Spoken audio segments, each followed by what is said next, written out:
Okay, now on to the question, and this has to do with you've already met a girl, you talked to her, chemistry's building up and everything, and then you know you're going to go either to her place or your place or a hotel and you're going to sleep with her and everything. I wanted to know, I mean, now, I think guys always should use condoms, no matter what. It just goes without saying. And, but accidents do happen from time to time. Do you think it's wise to bring up the abortion topic before your first sexual encounter or after? That's my question. You know, I'll answer that for you, okay?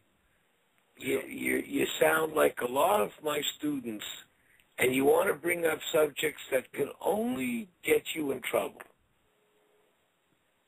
Okay? It's like I had a couple of students that started bragging on Facebook that they were doing more than one girl, and all the girls read it, so they gave them shit. It's the same thing. Why mention it? The issue hasn't even come into light yet. Why do you want to know this? Focus on what you want, not what might happen. You still have to refocus. Direct yourself to what you want. What are you going to think? Okay, you're going to focus when you go into, you're like the guy, I tell a story, I like my story. You're like the guy who's driving in the country. Where do you live? What city do you live in? Los Angeles. Okay. You ever drive in the country, down a road, when it's far between gas stations? You ever see roads like that? Oh, sure. Okay, so you're driving down the road, and you get a flat tire halfway on your trip, and you don't remember passing a gas station, so you got to figure there's a gas station up ahead. But you're going to change your tire, and then you're going to drive there. And you open the trunk, and you find your spare is flat, too. So you have to take your tire, and you have to take it to the gas station, get it fixed, or get them to come back and get your car. But you're going to take the tire there just in case they can't go back and get your car. So you're rolling the tire, and it's a hot day, and you're rolling, and you're rolling, and you're rolling, and all you're thinking about is, what if I took the wrong tire? What if this one can't be repaired? What if the guy won't fix my tire? What if the place isn't open? What if the guy doesn't fix tires on Sunday? What am I going to do? What if there's no gas station? Am I going to die along the way? And then he gets to the gas station, and the attendant comes out and says to him,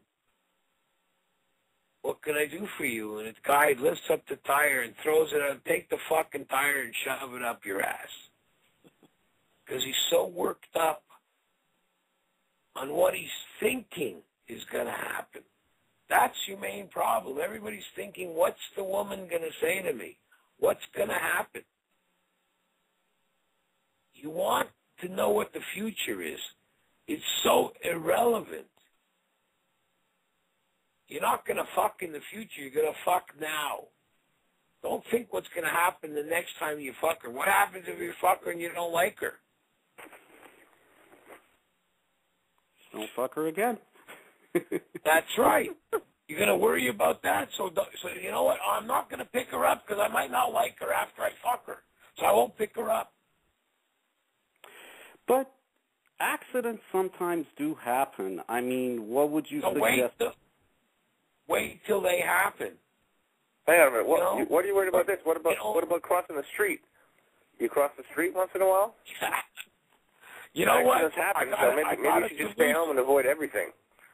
I got a solution. Why would you worry about for that you. and not crossing the street or getting on a bus or eating food that could be food poisoning? Yeah, you don't need condoms. Get blowjobs.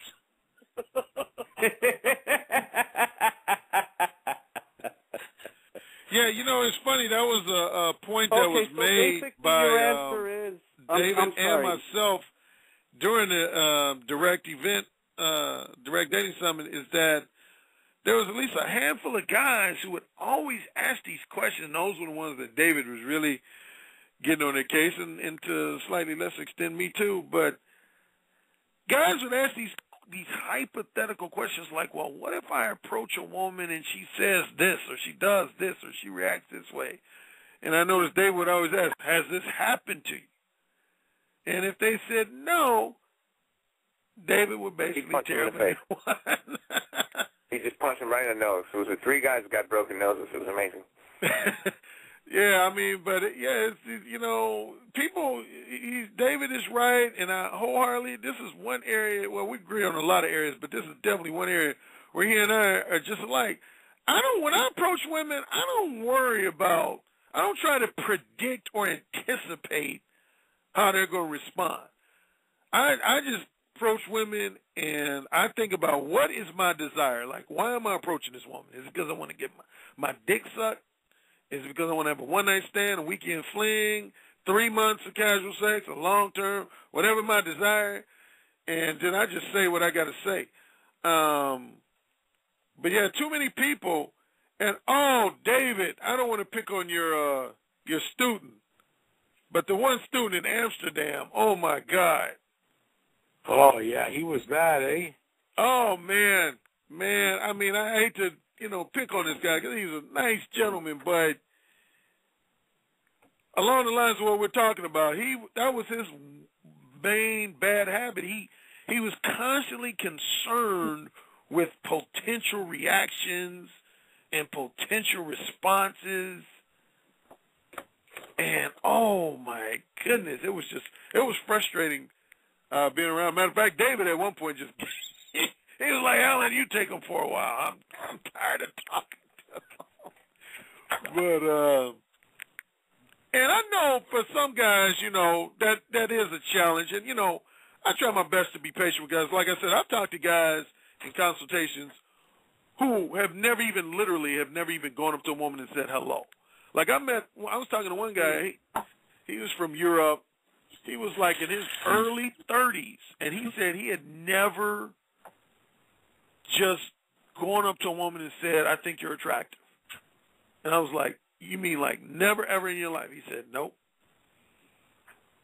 And I was like, "Wow." And the thing about it, he ended up showing me a picture of himself. You'd think he looked like David said, think he'd be some like crazy weird looking guy. He looked like a normal guy. He wasn't unattractive. I mean, he wasn't Brad Pitt, but he wasn't, no unattractive guy. But yeah, he had just a lot of fears and insecurities. So anyway, 818, did David and or Sasha satisfy your questions? No, well, I think basically what they're saying is that if an accidental pregnancy happens, deal with it from that point on as to what the solution might be. That's the conclusion I came up with. I walked away with from their answers. And, now, you worried about getting a woman pregnant, or you want to know if she's gotten pregnant before? No, well, the reason why I asked is because, accidents happen. Sometimes we accidentally do impregnate women.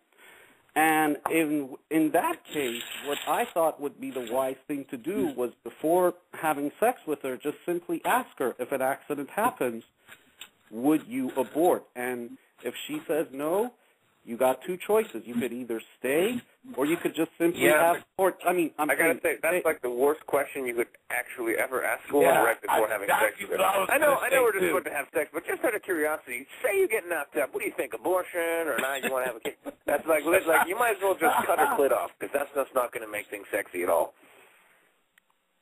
Yeah. You know what? I agree. I'll tell you something. You know what a better question is?